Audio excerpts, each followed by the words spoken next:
naudotojo instrukcija. Kaip sukurti produkto arba prekės kortelę. Einame į pirkimų modulį,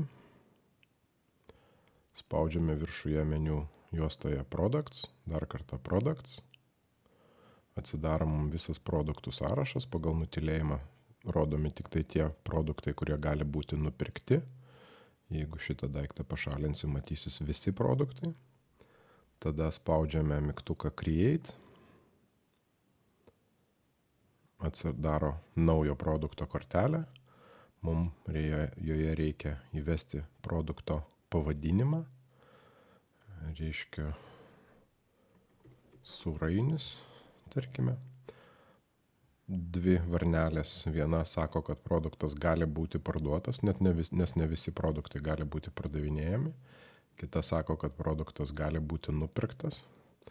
Toliau labai svarbu yra pažymėti teisingą produkto tipą. Dabar produkto tipas yra sunaudojimui skirti produktai, kurie nėra sandėliuojami. Jeigu tai yra žaliava, reikia būtinai nurodyti, kad tai yra storable product. Tai reiškia, produktas yra saugojamas. Toliau apačioje matoma matavimo vienetai. Šiuo atveju units yra vienetai, bet matavimo vienetų gali būti įvairių. Milimetrai, gramai, centimetrai ir taip toliau. Toliau yra matavimo vienetas, kurį naudoja šio produkto tiekėjas. Jie gali būti skirtingi. Tarkime, jūs naudojate vienetus, tiekėjas naudoja dėžutes. Pavyzdžiui, dėžutė yra 1000 vienetų, tarkime, varžtų. Čia yra šių tarpusavio vienetų konversijos skaičius.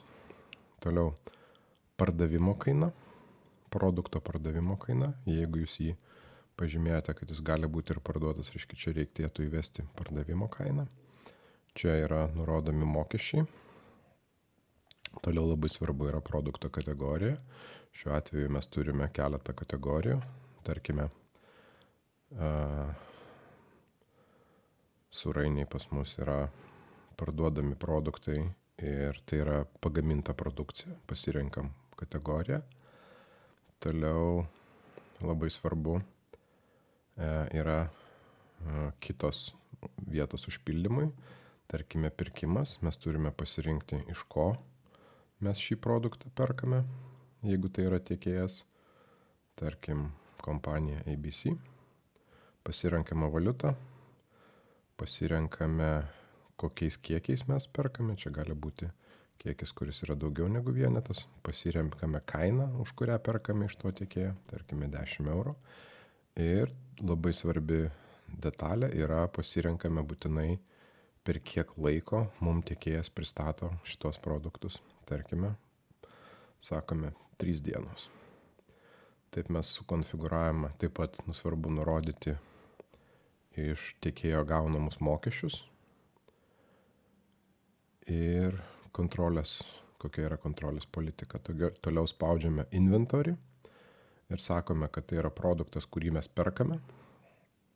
Mes galime šitą produktą pirkti tik tai pagal užsakymą. Jeigu mes pažymėsime šitą varnelę, aiškiai, produktas bus pristatomas tik tai pagal užsakymą. Mes galime nuspręsti, kad mes šį produktą ir gaminame.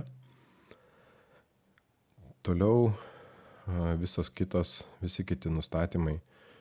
Čia yra, kai kurie yra svarbus, juos galima įvesti, bet jie nėra privalomi. Tarkim, produkto svoris, produkto tūris, gamybos laikas ir taip toliau.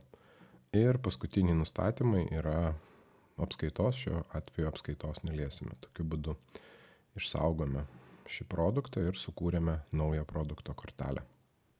Toks yra teisingas produkto kortelės sukūrimo kelias.